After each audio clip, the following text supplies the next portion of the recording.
بسم اللہ الرحمن الرحیم۔ آج کا سبق پانی کے باقی مسائل۔ سوال نمبر 1، دھوپ سے گرم ہوئے پانی سے وضو جائز ہے یا نہیں؟ جواب نمبر 1، جائز ہے لیکن بہتر نہیں۔ سوال نمبر 2، وضو کرتے وقت بدن سے پانی کے قطرے برتن میں گرے تو اس پانی سے وضو جائز ہے یا نہیں؟ جواب نمبر 2، وضو کرتے وقت جو پانی بدن سے گرتا ہے، نمبر 1، اگر بدن پر نجاست حقیقی نہ ہو تو مستعمل پانی کہلاتا ہے۔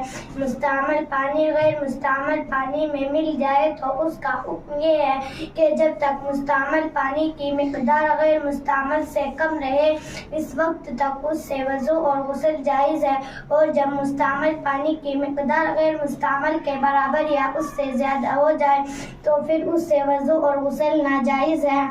سوال نمبر 3، اگر پانی میں کوئی پاک چیز مل جائے مثلا صابن یا زعفران تو اس سے وضو جائز ہے یا نہیں؟ جواب نمبر 3، پانی میں پاک چیز ملنے سے ایک دو صف بدل جانے پر بھی وضو جائز رہتا ہے۔ ہاں، جب تینوں وصف بدل جائے اور پانی گاڑھا ہو جائے تو وضو ناجائز ہو جاتا ہے۔ سوال نمبر 4، اگر تالاب یا حوض شرعی گز سے 2 گز چوڑا اور 50 گز لمبا ہو، یا 4 گز چوڑا اور 25 گز لمبا، یا 5 گز چوڑا اور 20 گز لمبا ہو تو وہ جاری پانی کے حکم میں ہوگا یا نہیں؟ جواب نمبر 4، ہاں، وہ جاری پانی کے حکم میں ہے۔ سوال نمبر 5، اگر حوض کا کھلا ہوا منہ شرعی مقدار سے کم ہے لیکن نیچے کا حصہ اس کا بہت بڑا ہے تو وہ بڑے حوض اور جاری پانی کے حکم میں ہے یا نہیں؟